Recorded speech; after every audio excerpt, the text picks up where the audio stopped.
how will it change? Why don't you have this event in December? Why don't you have it in September? In fact, why don't you have it once a quarter? And don't call it, celebrating women, just say, celebrating people. And I'm saying this, I don't want you to take this lighthearted, because I think, in my view, that is the crux of the issue we are dealing with. It is, our behavior is nothing but a reflection of how we think, how we feel, what we believe people's expectations are of us, etc., etc. And then we get into the syndrome of, every year, once a year. And I can tell you, around about the last week of February, I get so many invites to come and address Women's Day. And I'm saying, why are these people waking up every February? Isn't every day Women's Day? Isn't every day Children's Day? Isn't every day, Secretary's Day or Teacher's Day or whatever?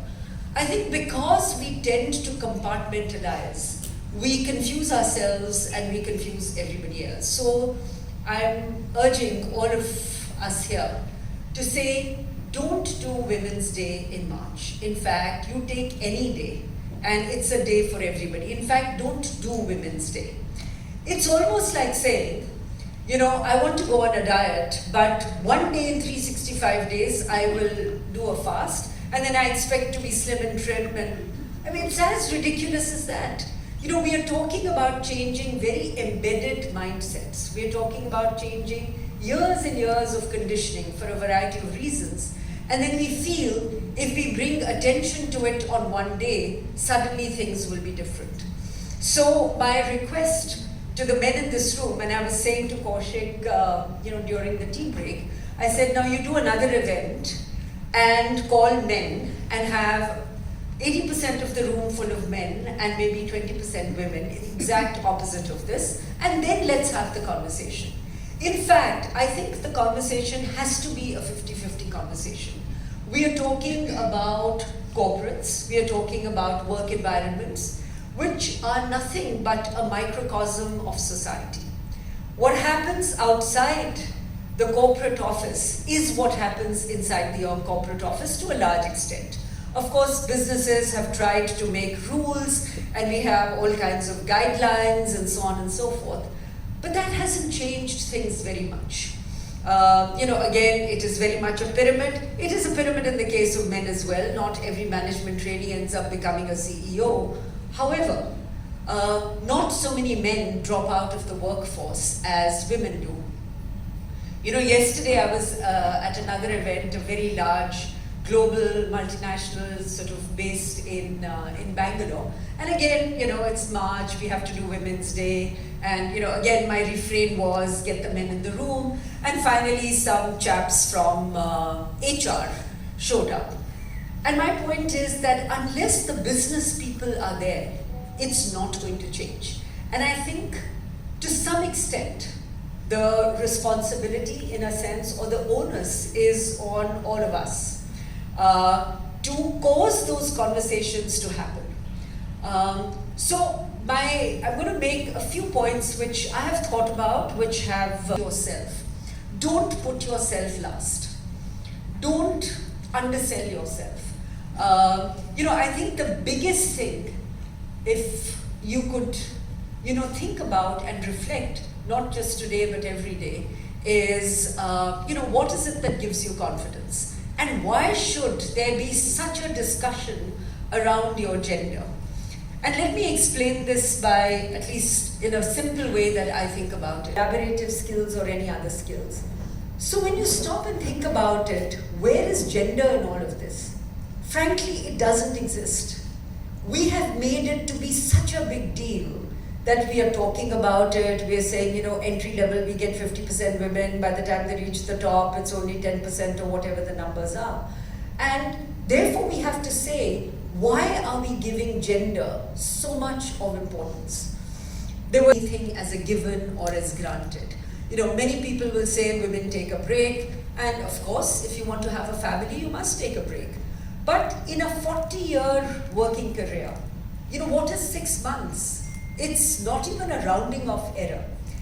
And we make such a big deal out of it. So I am saying to all the men and women in this room, of course you have to go back and do your best to say, how does this conversation change? Coming into the center of the game and playing the game. Playing the game on your rules. I'm not saying on the rules of men or on the rules of women. You play the game on your individual rules because you are an individual.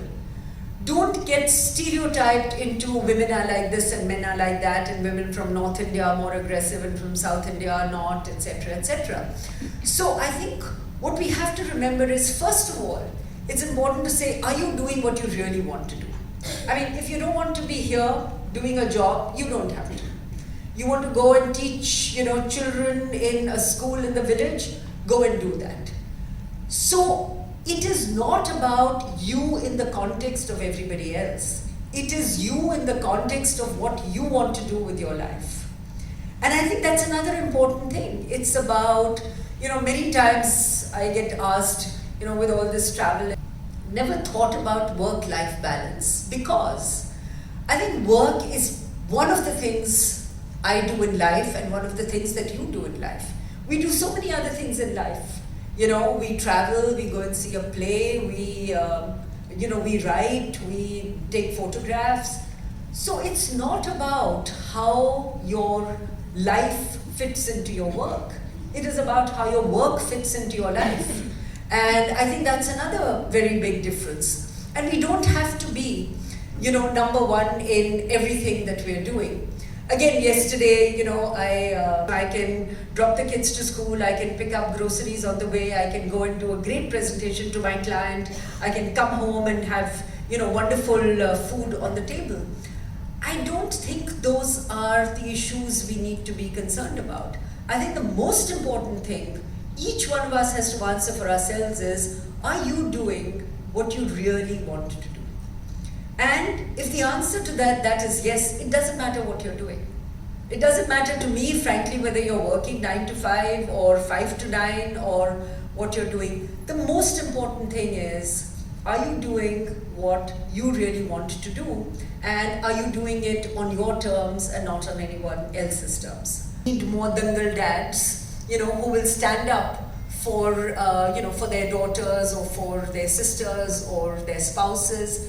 And that is the only way in which we will make what we are doing equal. So my invitation to all of you is that think about what is it that is making you accept the status quo. Why are we not challenging enough? Now, again, by that I don't mean that we have to suddenly go and start demanding things, etc. The word I would use is effective. I think there is a realization, certainly more and more companies are talking about it, that gender diversity is important. But more important than gender diversity is diversity of thinking, diversity of perspective. What is the point of having senior people who can't think out of the box? And we keep saying we've got to think out of the box. And somebody asked Amelia Earhart, what is it that she loves about flying? And I think her answer is, for me, sums up a lot of what we're talking about in terms of mental model. She said, when you're in an aircraft up there, what you see are horizons, you don't see boundaries. Okay? I think we have to stop and think. We are putting boundaries around ourselves. We are putting boundaries around ourselves in terms of expectations, in terms of behavior, in terms of status quo is not going to change. There is enough energy in the status quo to keep it as it is, which is why it's called the status quo. For that to change, everything has to change, and the change has to begin somewhere. And my invitation to all of us here is that all of you, by virtue of the fact that you are here, by virtue of the fact that you have senior and responsible roles and positions, whether you're an entrepreneur responsible for other people or you're a professional working in an organization, you have the power to question. You have the power to change. You have the power to transform. It might take a long time. And there was this big, party with very senior people. And someone came to me and said, so it's very difficult